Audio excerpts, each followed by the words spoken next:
Русија ја обвини израелската воена авијација за падот на воениот авиони Илјушин-20 во Сирија. Министерството за одбрана тврди дека авионот бил соборен од сирискиот противвоздушен систем С-20 кој целел кон два израелски бомбардери.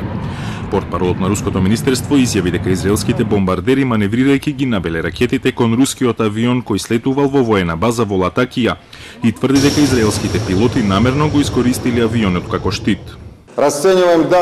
Провокативните акции на Израел ги сметаме како непријателски акт. Како резултат на неодговорните постапки на израелската армија, 15 руски војници загина. Тоа воопшто не е во духот на руско-израелското партнерство.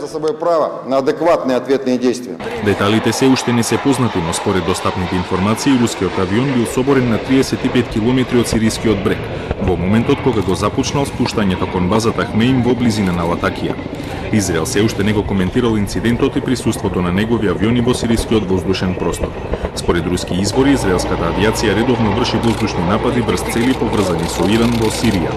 Тел Авив во принцип не признава дека извршува воздушни напади, но представник на израелската армија неодамна изјави дека уништиле повеќе од 200 ирански мети во Сирија во изминативе 18 месеци.